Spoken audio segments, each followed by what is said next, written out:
Hi, everybody. This is PCMag.com, and Apple just released an $8,000 Mac Mini. No, seriously. I'm Sasha Sieg, and this is Tom Brandt, and Apple just released the Mac Studio desktop, a new monitor, a new iPad, and a new iPhone SE. And we are here to tell you about them. Now, of the list of things announced today, I think by far the most interesting was the Mac Studio desktop. Tom, can you go over the basic size and features of this thing? It's like a Mac Mini, but on like super steroids. Yes, actually, another way to look at it is they took the guts out from the 27-inch iMac and put them into an 8-inch cube. And so they are able to have more power, separating the guts. So it's not an all-in-one, but it is an 8-inch cube that might make you remember, if you're old enough, the original 8-inch G4 cube from 22 years ago. Apple has such a great history with cubes. It's in a whole different league of performance, which we can talk about, but that is conceptually what Apple did today.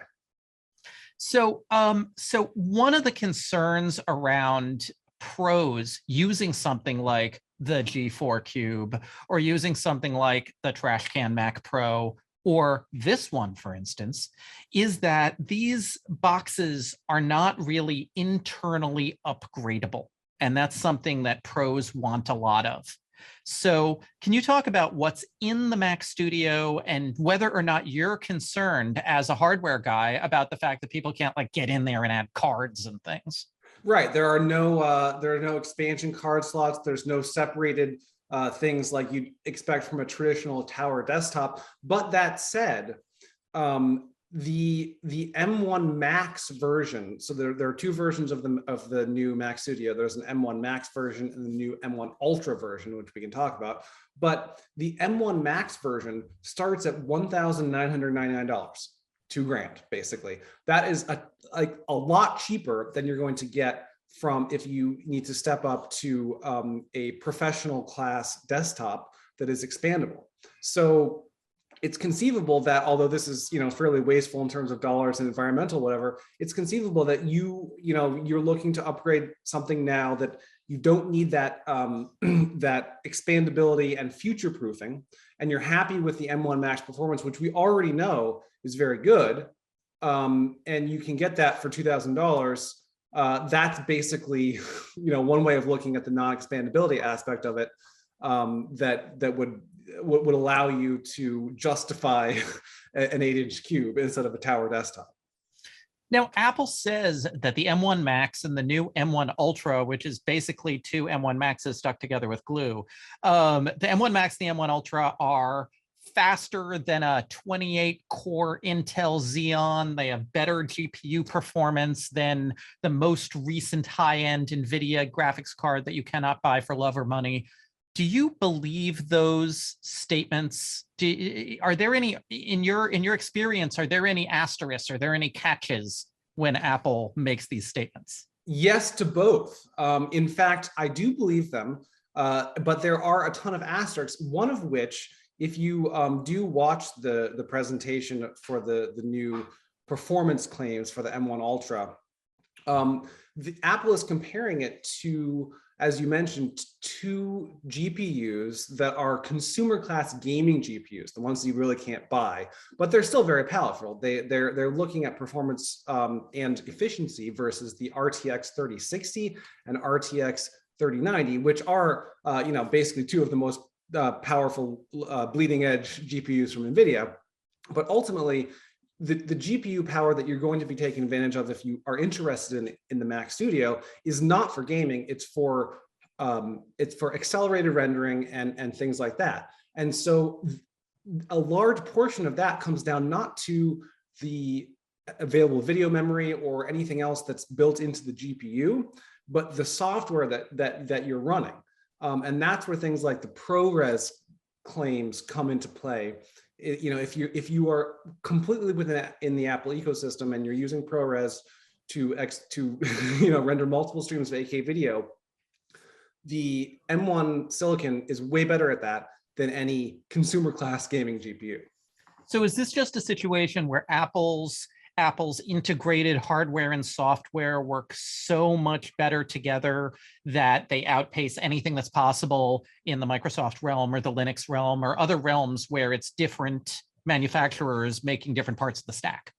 It's complicated. So they do. They do work together very well. And we had basically said that when we reviewed the MacBook Pro with M1 Max, which is that unless you are taking advantage of ProRes, you probably don't need. You can probably stick with the lower level MacBook Pro, but that also exists in the Windows world. There are plenty of software certifications that are done by the manufacturers of the computers and the developers of the software that ensure that you're going to have that you're going to be able to do your work on a Windows workstation. So that's not a new concept that Apple has, but it's an alternate version of that wider workstation ecosystem. Okay, so now the price at $39.99 for the Ultra version plus $15.99 for the new 5K Studio monitor. Is that about in line with other workstations that you see in the rest of the ecosystem? It's actually low. So that's the thing that a lot of people who are looking at this as, oh, I need a new Mac desktop, might not realize, is that you're straddling the line between professional computers and a den editing station, and $4,000 for a workstation for a desktop workstation is actually very low. You could spend $10,000 or $20,000 on a multi-CPU Windows workstation, and in fact, there are some insanely powerful ones that aren't that much more expensive, using AMD Ryzen Threadripper Pro, things like that. So $4,000 for the M1 Ultra version of the Mac Studio is, to my mind, in that realm, actually a pretty good deal. But you mentioned the Studio display for $1,600. I don't know about that. So what else jumped out at you about the Mac Studio in terms of specs, in terms of design choices? Is there anything that Apple is doing that is really unusual here? Yeah, well, so the one unusual performance thing that I wanted to highlight is I did say that, like, video memory might not be as important for these types of tasks that you're using the M1 Studio for, but that is kind of glossing over the fact that there is the unified memory architecture, which all Apple Silicon has. So if you do have an application that needs an insane amount of video memory, I don't know if the entire memory ceiling is available to the GPU, but that unified memory architecture basically means that you can have up to 128 gigabytes of memory shared across all of the processor functions, which isn't really something that you can get from a more traditional approach of a separate GPU and a separate CPU with separate video memory and system memory. So that's one performance aspect. So the old prejudice against integrated memory, that's like clocking CPUs by megahertz. That's the thing in the past, right? Well, it's transitioning, because part of the problem with memory bandwidth is you need access to that memory. All parts of the desktop PC need access to the memory, and you can only get that if all the parts can talk to one another. And that's something that we really need to wait to see if Apple in fact actually did that well. Because as you mentioned, there are two things stuck together with the M1 Ultra that has not in the past worked very well for AMD and Intel. Okay. And you were about to say another spec that you found on there that was interesting?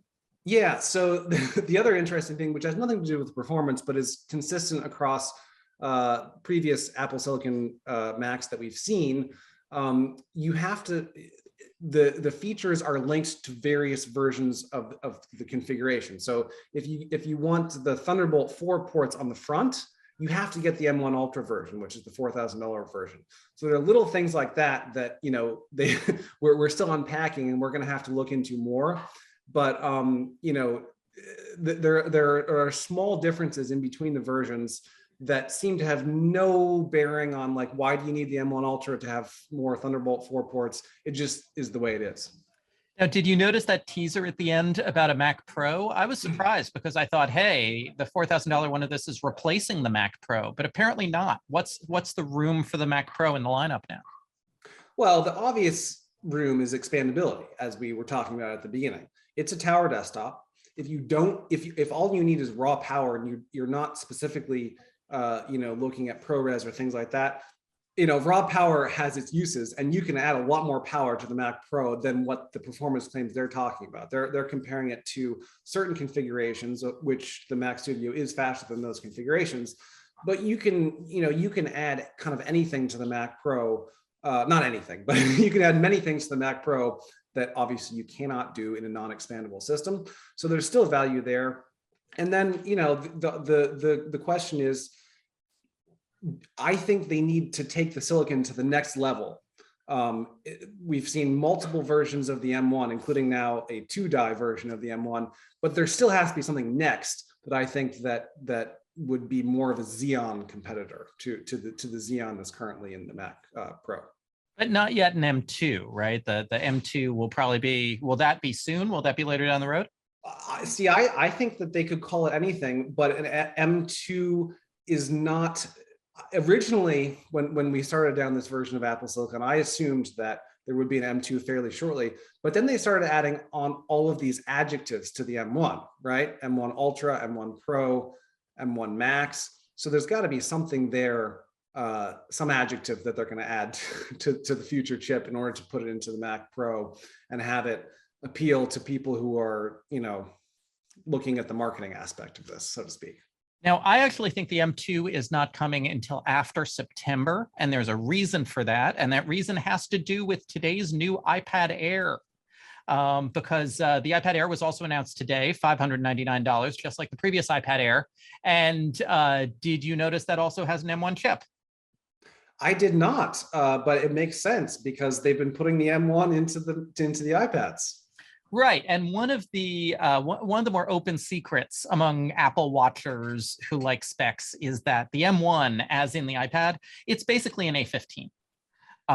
It is extremely similar to Apple has this one core design that they've proliferated from tiny to huge now, and so they have the little A15, which is a power sipper, and then they have the M1 for tablets, basically, and then you have the M1 Pro and the M1 Max, and now the M1 Ultra. And so to get to the M2, I think they need the A16. I see what you're saying. So they there could be a situation in the Apple Silicon development where they will do both at the same time and have a slightly more powerful version of it that's called the M2 and have the A16 be in the next iPad. Right. Unlike in the rest of the world, you don't have multiple architectures. You don't have multiple vendors. You have Apple doing one thing and then scaling it up or down all the way from the new iPhone SE, which was just announced today, $429, also with an A15, tiny little device with an A15, which is basically an M1, all the way up to your $8,000 maxed out Mac Studio with a extremely gargantuan form of the same idea. Yes. So, and I think that, basically we've hit on, there needs to be something next, whether it's the new A series. Well, it's going to be both in order for them to move to the Mac Pro and whatever comes next in the mobile devices. But the last A13 thing we should mention is the A13 is also in the Mac Studio display. They basically put the A13 in the monitor to power all of the goodies in there, which may be worth it for $1,600 to some people. It does have the same iPad face tracking. What is that called? The face tracking feature. Center stage. Yes, center stage. Yeah. There's a lot of that. If you were waiting for an Apple, if you're waiting for today's event to be more convergence between Mac and iPad, that is where it is. It's in the display, which you unfortunately have to spend a lot of money for. Yeah, and now the iPad Air and the iPad Air and the iPhone SE, I have to say, they're nice, but they are not, a whole new blowout category the way the Mac Studio is. I was looking at them, and they're both upgrades to the A15 processor from the A14 or the A13. The M1 on the iPad Air. And then the iPad Air has center stage now, just like these other devices. And of course, they both have 5G. One interesting thing I noticed is they both have sub 6 gigahertz 5G and not millimeter wave. I'm writing a column right now as to why. I'm not going to spoil it in this video. Check pcmag.com. I was going to say there's got to be something there. Do you need 5G on the new iPad Air? Where I will look forward to reading that, because you know, millimeter wave is you got to be outside, and I don't want to be using my iPad outside anyway. Well, so a lot of people like to have cellular on their iPad because they are going from place to place with it, just because they, you know, they are, I mean, it's hard to talk about the before times, but in the before times, it was, you know, you were sitting outside a coffee shop, you were, you know, in various meetings, in various offices whose Wi-Fi passwords you didn't know, you know, that sort of stuff. It helps to have a go anywhere connectivity in that case. But the reason for 5G in these devices, in the iPad Air and the iPhone SE, honestly, right now, it's not about the users, it's about the carriers. The carriers have paid a lot of money for this new 5G spectrum. They really want people to move over and use the new 5G spectrum and not be stuck on 4G. And so there's a lot of pressure from the carriers to phone manufacturers to say we need 5G in everything. And so now you have 5G in everything, whether you want it or not. Yeah, it seems to me that is something that like is inevitable, is 5G in the iPad Air and the iPhone 13. And then I also thought the final thing that I thought was interesting, going back to the Mac, is accessories. You reviewed actually the Apple polishing cloth. There are now color-coded accessories for the new Mac Studio and Mac display, including that Touch ID keyboard. Very much looking forward to seeing those in person. Yes, absolutely. So that is our quick wrap-up of anything we missed. Was that everything they announced? That is a quick but comprehensive wrap-up of the new Macs and the iPhone 13 and iPad Air. Okay, terrific. It's our quick wrap up of the Apple event from March 8th, 2022. Thank you very much. This has been Sasha Segan from PC Mag and Tom Brandt from PC Mag. Keep it locked to pcmag.com for more commentary, analysis, and soon reviews.